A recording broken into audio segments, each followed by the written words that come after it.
kalau seandainya jalan tol ini tidak selesai dalam waktu 2024, habis masa kepemimpinan Pak Jokowi, karena target seluruh jalan tol 2024, saya yakin dan percaya 50 tahun ke depan tidak akan ada lagi proyek-proyek investasi pemerintah yang disampaikan oleh Prof. Ferry tadi.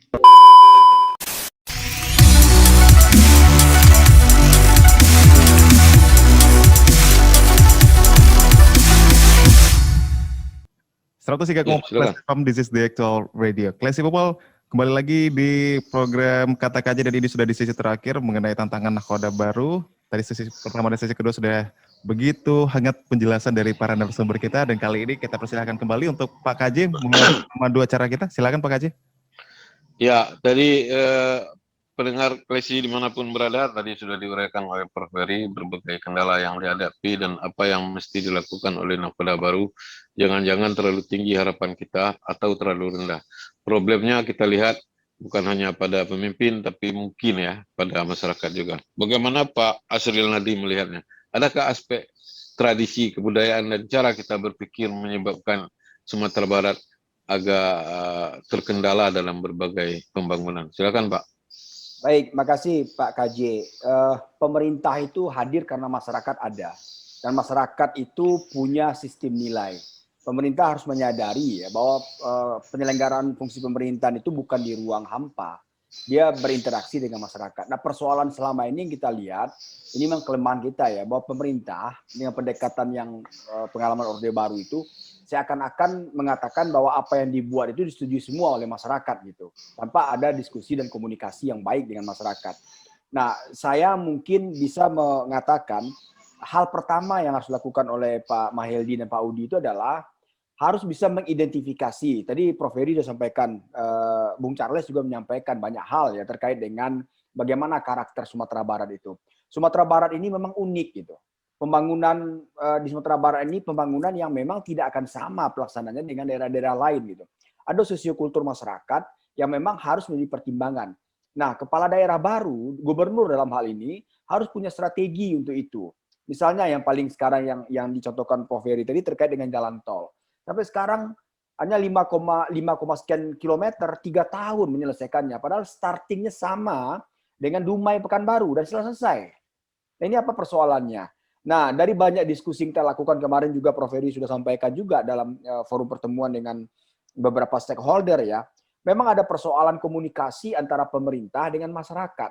Karena orang Minang ini memang harus dilibatkan, walaupun hanya sekedar dalam tanda kutip menegur mereka bahwa ini ada proyek kita, ini ada kegiatan kita, ini ada pembangunan kita gitu. Nah, memang orang Minang ini punya filosofi yang memang harus dipahami setiap orang yang baru invest atau baru masuk untuk melaksanakan pembangunan. Ya sebab kalau kita istilahnya itu filosofinya kalau kayo surang selah, ambo nak kama minta gitu. Kalau cadia surang lah, ambo nak kama tanyo. Nah artinya sekarang bawa kayo orang minta, bawa cadia orang mau tanyo.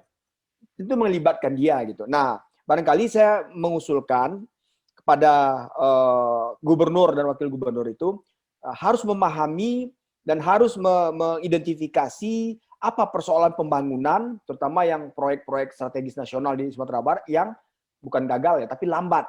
Nah, kalau itu dapat didapatkan strateginya dan apa sosiokultur masyarakatnya, insya Allah saya yakin dan percaya bahwa ini akan berjalan dengan baik. Kita tunggulah. Namun tentu kita harus juga mengingatkan pemimpin-pemimpin kita ini, jangan merasa bahwa dengan kekuasaan yang dimiliki itu mereka bisa berbuat sekehendak hati saja. Saya pikir itu akan gagal nantinya gitu. Kalaupun berhasil dengan pemaksaan akan lambat. Ya jangan-jangan nanti uang tol kita yang sudah tersedia itu dipindahkan ke yang lain ya sampai tolnya dari Padang ke Cincin ya selesai. Nah ini kan jadi tantangan juga bagi kita. Dan jangan-jangan tol dari Damasraya ke Pekanbaru itu lebih duluan selesai gitu karena memang tidak ada masalah yang sangat serius kan. Nah dan itu sudah disetujui. Dan tadi juga mungkin catatan bagi untuk Prof. Ferry itu juga jadi proyek dari Damasraya Solo Selatan Damasraya itu sudah disetujui tahun ini kan dilaksanakan itu oleh Kementerian PUPR gitu.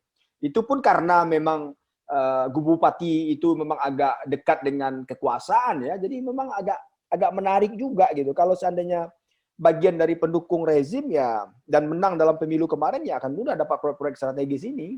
Nah, tergantung pada gubernur kita apakah memang bisa mendatangkan investasi atau government spending itu kita tunggulah. Kalau barat investasi swasta dan masyarakat, saya cukup khawatir dan berat lah untuk di Sumatera Barat. Saya pikir itu, Pak KJ. Baik Pak Asrinaldi, saya ingin menyapa Pak Charles. Ya. Nah, ini kan problem sudah disampaikan oleh Pak Asrinaldi. Misalnya tadi kalau kayo surang, tidak kami minta, itu apakah bukan lambang kesombongan? Sebenarnya yang kita alihkan tafsirnya kepada hal positif. Silakan Pak, dan bisa ditambahkan yang lain juga. Itu kan kalau dibawa ke prinsip hidup kan itu kan seperti seorang yang mandiri, berdikari itu, berdikari kan. Iya. Agak dikasih gitu. Tapi di sisi lain kan mungkin tidak sombong, ongeh aja. Kalau ongeh itu antara sombong. Ongeh itu nenek moyang sombong. Kalau mama saya ongeh itu di bawah sombong tuh. Oh, di bawah sombong. Ya, silakan. Jadi satu memang ada yang harus sama-sama dipahami. Saya setuju tadi Pro Eri ya dan Dahal, ternyata sektor swasta tidak bisa betul diharapkan. Nah, selalu kemudian baik itu di nasional pun kalau saya lihat itu didahului dulu oleh kebijakan pemerintah. Misalnya ketika pemerintah menetapkan Labuan Bajo sebagai kawasan ekonomi khusus, Mandalika, kemudian Toba, itu kan pemerintah dulu yang kemudian berinvestasi di sana. Ini seperti orang Minang juga ajarkan, kalau akan memandian kudo, itu awak yang masuk ke dalam air dulu, baru kudonya delo dari itu. Nah, pemerintah melakukan itu, jadi dia dulu yang berinvestasi dengan uangnya, baru setelah itu swasta akan masuk. Kenapa? Investasi pertama itu kan infrastruktur. Nah, kalau kita tiba-tiba saja menutup diri dari pemerintah pusat, karena ada problem politik kita, ya, ini yang kemudian harus dihancurkan terlebih dahulu, Bang Haji. Saya baca tulisannya Bang Niko Kamal ya, di satu sisi dia ingin meneguhkan posisi PKS sebagai gubernur terpilih orang yang berada di luar kekuasaan, dia lupa di Sumatera Barat PKS di dalam kekuasaan begitu. Dia menarasikan seperti itu. Di sisi lain dia berharap ke Audi untuk menjuluk-juluk ke Menteri Suharto Monoarfa Bappenas agar membantu Sumatera Barat. Nah, semestinya itu tidak begitu narasinya.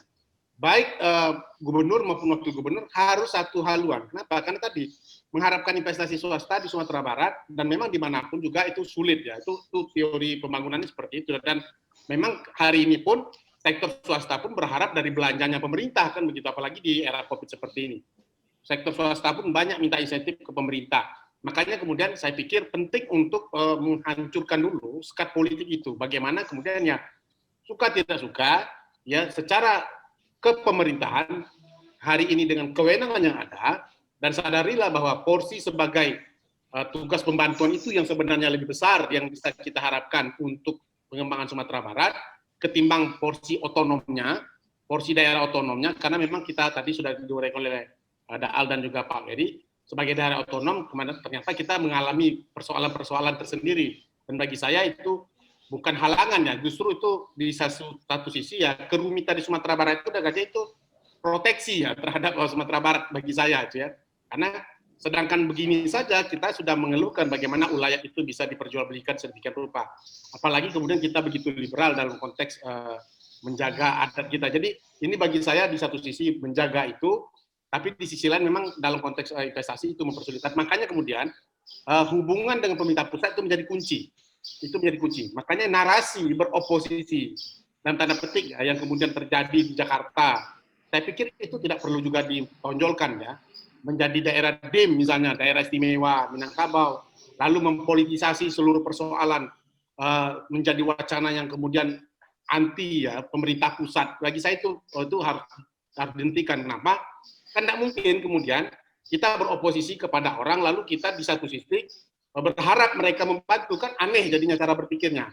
Di satu sisi kita berang-berang ke pemerintah pusat, di sisi lain kita tidak punya upaya, bahkan jujur saja potensi rantau yang kita harapkan ya di sektor swasta yang katanya banyak saudagar Minang yang kemudian kaya-kaya di luar sana pun ya dipertanyakan keinginan mereka untuk berinvestasi karena secara bisnis, mau orang rantau, mau orang luar sekalipun, ya kalau bisnisnya tidak menguntungkan, pasti mereka nggak mau. Jadi makanya kemudian dalam konteks kewenangan bahwa hari ini posisi sebagai tugas perbantuan itu lebih besar ketimbang tugas sebagai daerah otonom, dari segi belanja pemerintah juga lebih besar diharapkan dari uang negara, dari segi sektor swasta kemudian juga tadi seperti yang disampaikan Prof. Eri, masih kecil kemungkinan, makanya menjaga hubungan baik dengan pemerintah pusat itu menjadi penting. Ketimbang kita hanya membangun oposisi politik yang saya pikir itu justru menimbulkan kericuan saja dan tidak berdampak apa-apa bagi pembangunan Sumatera Barat. Seperti itu.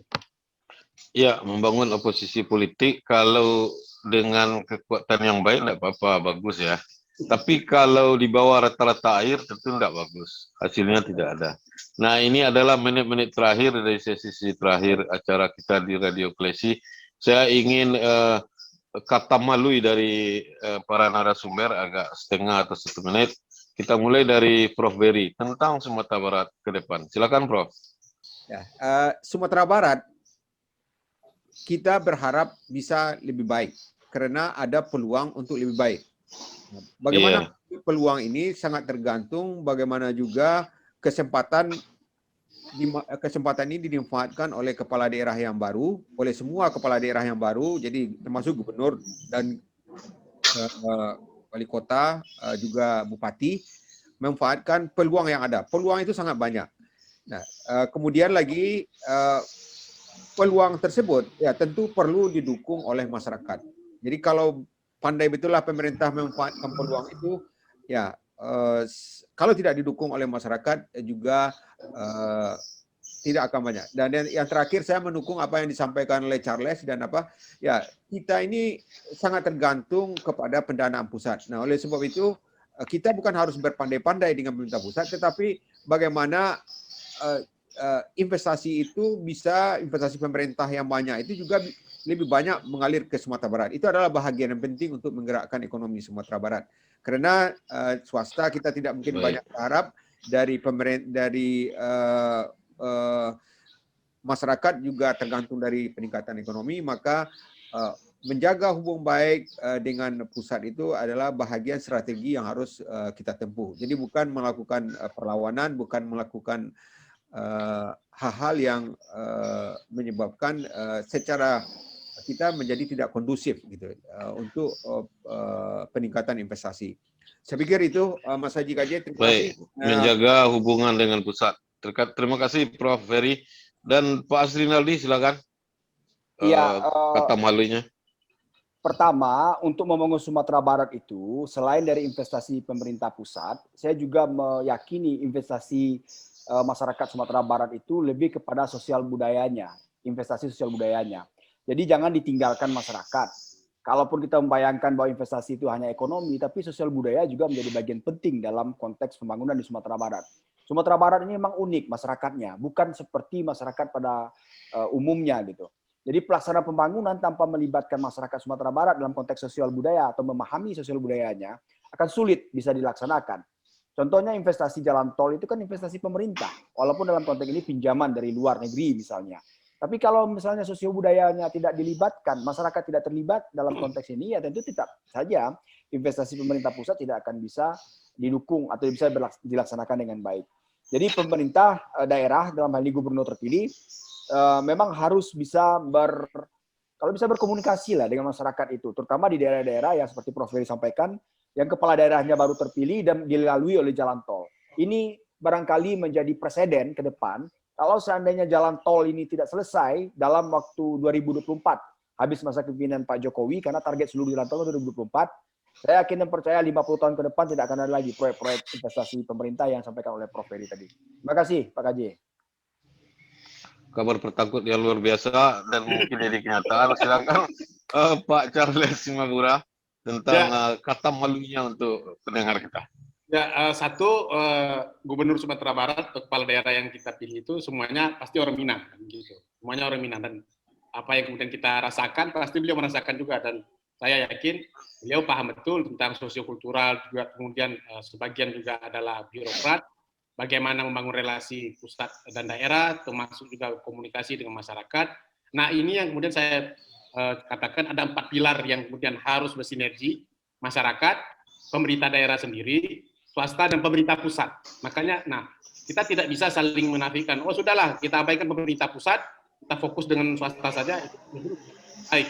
Makanya kemudian mungkin bukan pandai-pandai ya Prof. Heri ya, tapi bagaimana kemudian mensinergikan hubungan keempat pilar ini. Ya, masyarakat secara sosiokulturalnya, pemerintah daerah sendiri, karena pemerintah daerah pun, gubernur pun punya problem juga nanti dengan kabupaten kota ya. Ini juga PR yang harus dibersihkan, diselesaikan. Hari ini mereka langsung rakor, yang mudah-mudahan ini bisa awal yang baik, termasuk juga nanti dengan sektor swasta bagaimana memanggil lagi para investor yang kemudian dulu pernah berjanji dan forum-forum yang sudah dirintis oleh kepala daerah sebelumnya, termasuk juga tidak lagi membangun narasi yang kemudian dalam tanda petik ya, itu justru memperburuk hubungan kita dengan pemerintah pusat. Saya termasuk bukan ingin tunduk kepada pemerintah pusat, tidak juga pada posisi itu, bahwa pemerintah pusat pada satu titik juga harus dikritik, tapi kepala daerah kan harus hadir tidak pada posisi yang kemudian menjadi begitu. Baik, Classy People dimanapun berada, acara kita soal Gubernur baru Sumatera Barat sudah selesai dengan narasumber Prof. Heri, Pak Asri Rinaldi, dan Pak Charles. Sudah berbobot daging semua isinya. Dan saya akan menutup semua sesi ini dengan sebuah quote. Menjadi pemimpin bukan jadi tukang batu. Menjadi rakyat bukan menjadi pengumpul bata. Menjadi pemimpin meletakkan amanah di pundaknya. Selamat siang, Classy People dimanapun Anda berada, dan terima kasih kepada narasumber kita. Acara saya akhiri sampai di sini dan bertemu lagi bulan depan. Assalamualaikum warahmatullahi wabarakatuh. Waalaikumsalam warahmatullahi wabarakatuh.